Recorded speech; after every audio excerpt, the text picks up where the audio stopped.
inutile de se voiler la face. Il n'y a pas que les ovipares comme les mouches des fruits et les arachnides comme les acariens qui se reproduisent, prolifèrent et évoluent.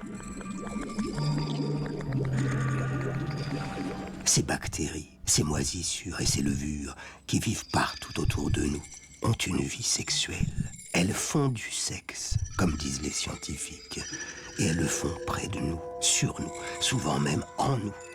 Pour se faire à cette idée, rien de tel que comprendre le processus. Commençons doucement avec les bactéries. Les bactéries sont des êtres unicellulaires, sans noyau. On les appelle pour cela des prokaryotes. Il n'y a ni mâle ni femelle.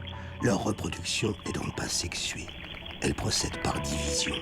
Une bactérie donne 2 bactéries, qui donnent chacune 2 bactéries, et ainsi de suite. La reproduction des moisissures, en revanche, est tantôt sexuée, tantôt asexuée.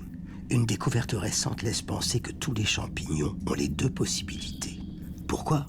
Eh bien, mettons-nous à la place d'une moisissure.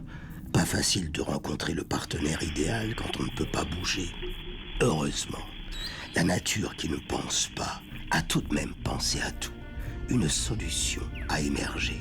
La moisissure se reproduit en disséminant une grande quantité de spores qui sont soit sexués, soit asexués.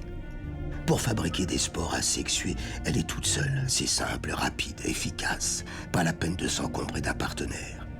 Mais parfois, la reproduction des moisissures est sexuée. Elle se fait alors par un processus plus lent qui permet cependant aux moisissures de s'adapter et même d'évoluer. Tout ça grâce au brassage des gènes. Les levures, qui sont des champignons microscopiques unicellulaires, ont également 2 façons de se reproduire. L'une est sexuée, l'autre asexuée. Quand elles se divisent par bourgeonnement asymétrique, c'est la reproduction par mitose. Mais en cas de besoin, une cellule mère peut produire des cellules de 2 sexes différents, ayant chacune la moitié de ses chromosomes. C'est la reproduction par méiose. Comme les moisissures, dans la nature, les levures de sexe opposé se repèrent grâce au signal chimique des phéromones. C'est leur façon à elles de se draguer. Alors, elles ne font pas la fine bouche. Quand elles ont la chance de se repérer, elles s'accouplent toujours. Mais quand 2 cellules de sexe opposé sont éloignées l'une de l'autre, elles doivent trouver le moyen de se rejoindre.